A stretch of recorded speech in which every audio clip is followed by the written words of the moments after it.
प्रिय छात्रों, आज मैं आप लोगों को कबीरदास द्वारा रचित साखी की व्याख्या करने जा रहा हूँ। सबसे पहले मैं बता देना चाहता हूँ कि कबीरदास का जन्म 1398 ईस्वी में हुआ था।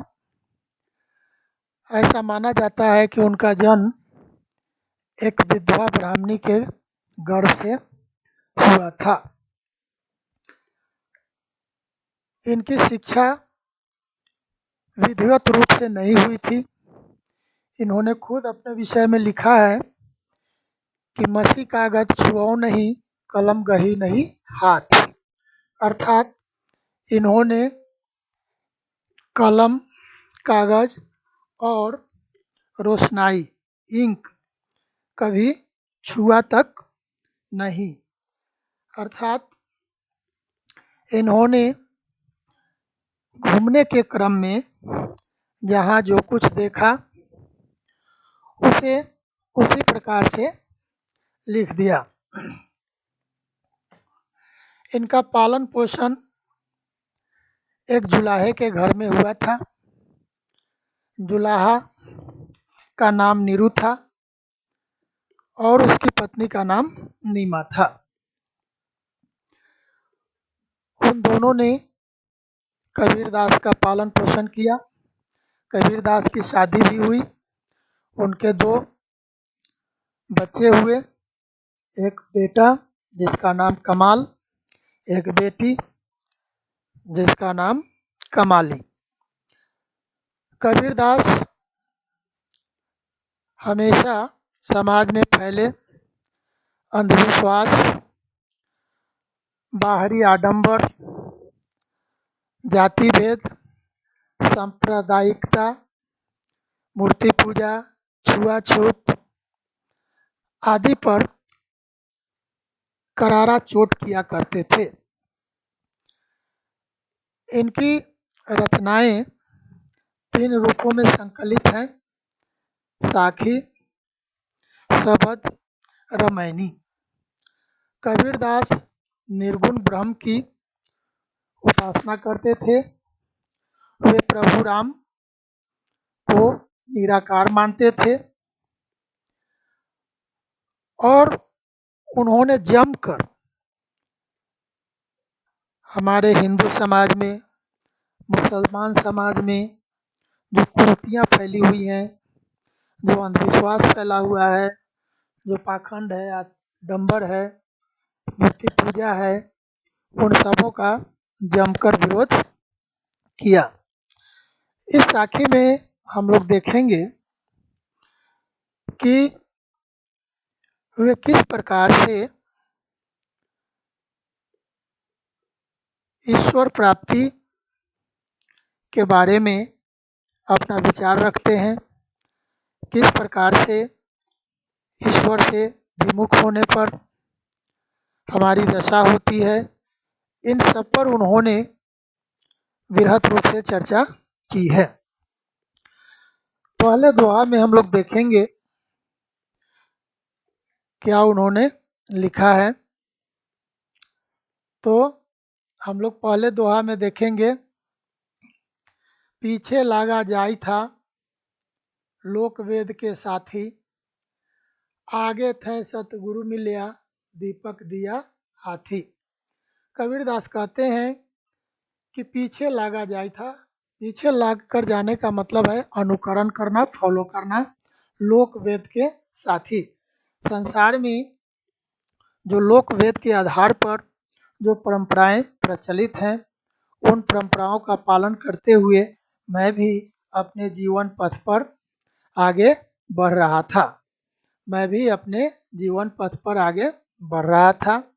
लेकिन जब मेरे जीवन में जब सच्चे गुरु मिल गए और उन्होंने दीपक अर्थात ज्ञान रूपी दीपक हमारे हाथ में थमा दिया, तो हमारे अंदर में जो अज्ञानता रूपी अंधकार था, वह अंधकार दूर हो गया। फिर एक बार देखेंगे, पीछे लागा जाई था, पीछे लागा जाई था लोक वेद के साथी, आगे थे सतगुरु मिलिया दीपक दिया हाथी। उसका कहना है कि मैं भी संसार और वेद की बातों को मान करके विश्वास करके आगे बढ़ रहा था, लेकिन मेरे जीवन मार्ग में जब सच्चे गुरु मिल गए और उन्होंने ज्ञान रूपी दीपक मेरे हाथ में दे दिया तो मेरे अंदर से अज्ञानता रूपी अंधकार दूर हो गया। अगला देखेंगे, कबीर बादल प्रेम का हम पर बरसिया आई, अंतरी भीगी आत्मा हरि भई बनराई। यहाँ कबीरदास कहते हैं कि जब हमारे ऊपर बादल रूपी प्रेम की वर्षा हुई तो हमारी अंतरात्मा भीग गई और हमारी बाहरी प्रकृति हरी भरी हो गई, अर्थात हमारा शरीर हरा भरा हो गया, अर्थात हम बाहर से भी खुश हो गए, भीतर से भी खुश हो गए। जब फिर एक बार कबीरदास कहते हैं कि जब हमारे ऊपर प्रेम रूपी वर्षा हुई, अर्थात ईश्वर की प्रेम रूपी वर्षा जब हमारे ऊपर हुई तो हमारी अंतरात्मा और बाहरी प्रकृति भी हरी भरी हो गई। अगला देखेंगे, बांसुरी सुख न रैनी सुख, ना सुख सपुन ही माही, कबीर बिछुटिया रामसु, ना सुख धूप न छाही। यहाँ बांसुरी का मतलब है दिन, रैनी का मतलब है रात, सुपुनही का मतलब है सपने में भी, बिछुटिया मतलब बिछुड़ कर, रामसु मतलब राम से, ना सुख धूप न छा, न धूप में न छाया में। कबीरदास कहते हैं कि जो राम से बिछुड़ गया उसे न तो दिन में सुख, न रात में सुख और न ही सपना में सुख, यहाँ तक कि उसे धूप और छाया में भी सुख नहीं मिलता है। आगे देखेंगे,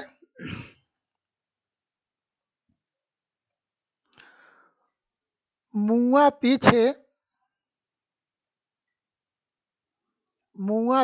जिनी मिले, कहे कबीरा राम, पाथर घाटा लहो सब, तब पारस कोनो काम। यहाँ कबीरदास कहते हैं, कहे कबीरा राम मिले। कबीरदास कहते हैं कि मरने के बाद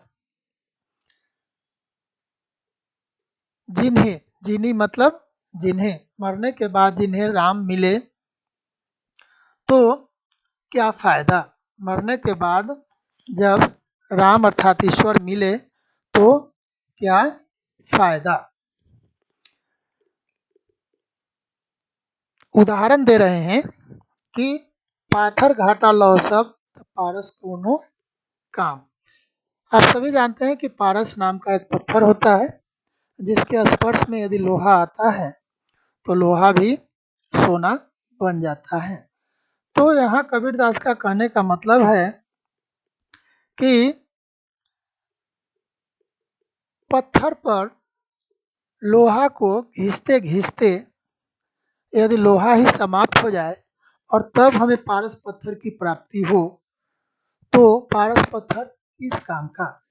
जब लोहा बचा रहेगा तभी तो पारस पत्थर के संपर्क में आएगा और वह सोना बनेगा। तो ठीक उसी प्रकार से यहाँ कह रहे हैं कि जब हम राम की तलाश करते करते, ईश्वर की तलाश करते करते और हम समाप्ति हो जाएं और तब हमें ईश्वर की प्राप्ति हो तो किस काम का। अगला देखेंगे, आखरिया झाई पड़ी, पंथ निहारी निहारी। आखरिया झाई पड़ी मतलब आंखों में झाई पड़ जाना।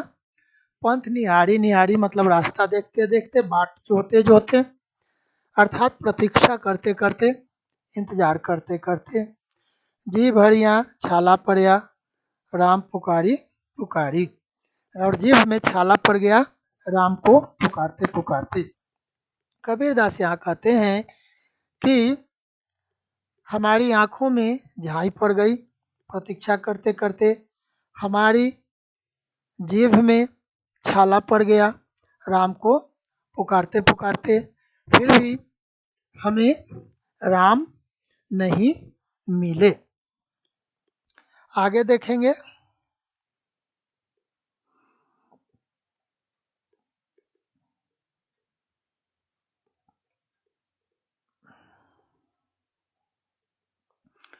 जो रोऊं तो बल घटे, हंसो तो राम रिसाई, मन ही माही बिसुरना, ज्यों घुन काटई खाई। कबीरदास कहते हैं कि यदि मैं इस संसार में रोता हूँ तो मेरा बल घटता है, और यदि हंसता हूँ तो राम मुझसे दुखी होंगे, उनको बुरा लगेगा, क्रोधित होंगे। मन ही मन बिसुरना, ज्यों घून काटई खाई। आप सभी जानते हैं कि यह घून जो है एक कीड़ा होता है जो काठ में लग जाता है और अंदर ही अंदर काठ को खोखला बना देता है। तो कबीरदास यहाँ कहते हैं कि मेरे मन में, या बिसुरना का मतलब है याद बैठ जाना, मन में दुख समा जाना, शोक समा जाना। तो कहते हैं कि मेरे मन में प्रभु राम से मिलन का दुख इस तरह से बैठ गया है और वह मुझे अंदर ही अंदर खाए जा रहा है, जिस प्रकार से काठ के अंदर में घून प्रवेश कर जाता है और उसे खाकर अंदर ही अंदर खोखला कर देता है। ठीक उसी प्रकार से मेरे मन की भी स्थिति है। अगला देखेंगे। पर्वती पर्वती मैं फिरिया, पर्वती पर्वती मैं फिरिया, नैन गंवाए रोई, सो बूटी पाऊँ नहीं, जाते जीवनी होई। यहाँ कबीरदास कहते हैं कि पर्वत पर्वत, पहाड़ पहाड़ मैं घूमा, आंखों से खूब रोया, आंखों की रोशनी रोते रोते गंवा दी, लेकिन वह बूटी, वह जड़ी बूटी, वह दवा मुझे नहीं मिली जिससे प्रभु राम के दर्शन हो सके, अर्थात ईश्वर के दर्शन हो सके। आगे देखेंगे। आया था संसार में देखन को बहुरूप, कहे कबीरा संत हो, पड़ी गया नजरी अनूप। कह रहे हैं कि मैं इस संसार में आया था कि मैं मनुष्य के अनेक रूप को देखूंगा। देशन मतलब देखना। आया था इस संसार में, बहु मतलब बहुत, रूप मतलब रूप, अनेक रूप देखने के लिए मैं इस संसार में आया था। लेकिन कहे कबीरा संत हो, पड़ी गया नजरी अनूप।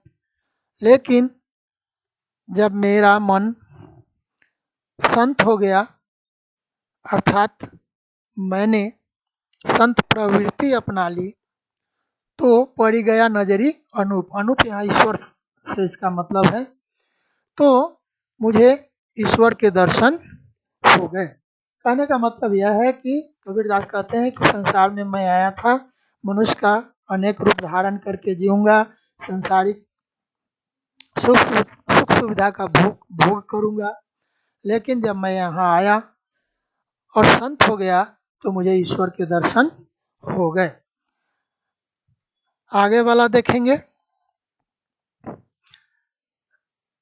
जब मैं था तब हरि नहीं, जब मैं था तब हरि नहीं, अब हरि है मैं नाही, सब अधियारा मिट गया, जब दीपक देखिया माही।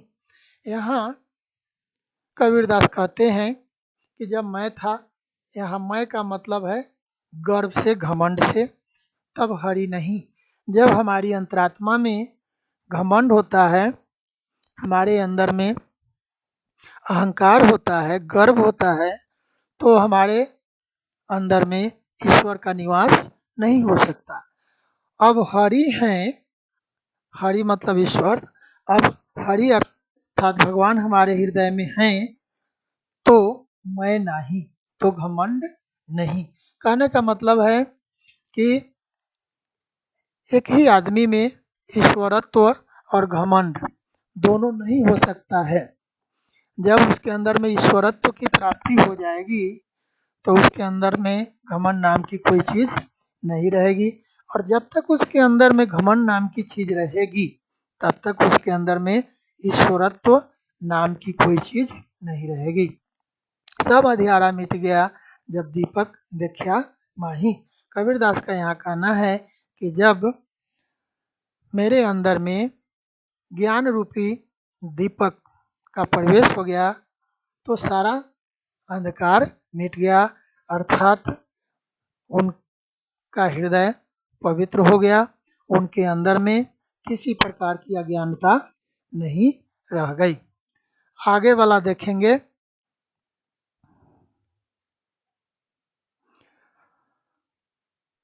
तन को जोगी सब करें, मन को बिरला कोई, सब विधि सहजे पाइए, जे मन जोगी होई। यहाँ कबीरदास कहते हैं कि तन को जोगी सब करे, अपने शरीर को हर आदमी योगी बना लेता है। हर आदमी अपने आप को ऊपर से शारीरिक रूप से, बाहरी रूप से योगी का रूप धारण कर लेता है, लेकिन अपने मन में योग शायद ही कोई लाता है, अर्थात वह अपने मन को योगी नहीं बना पाता है। सब विधि सहजे पाइए, जे मन जोगी होई। कबीरदास का कहना है कि जो मन से योगी हो गया वह सब कुछ, सब विधि सहजे पाइए। सहजे मतलब आसानी से सब कुछ पा लेता है। तो हम लोग इस पंक्ति में देखें कि कबीरदास ने बाहरी आडंबर को नहीं माना है। उन्होंने कहा है कि बाहरी आडंबर से, बाहरी वेशभूषा से कुछ नहीं होता है, मन से होता है। जिसका मन शुद्ध है, मन साफ है, जिसके मन में योग उत्पन्न हो गया, वह सब कुछ सहज ही प्राप्त कर सकता है। तो छात्रों, हम लोगों ने कबीरदास के इस साखी में देखा है कि उन्होंने किस प्रकार से ईश्वर प्राप्ति के साधन, ईश्वर की खोज में किस तरह से वह विरह में जल रहे हैं। इन सभी बातों पर प्रकाश डाला है। गुरु का महत्व क्या है, सच्चा गुरु यदि मिल जाए तो हमारे अंदर में जो अज्ञानता रूपी अंधकार बैठा हुआ है वे सारे अंधकार दूर हो जाते हैं। आशा करता हूँ कि समझ में आएगा। धन्यवाद।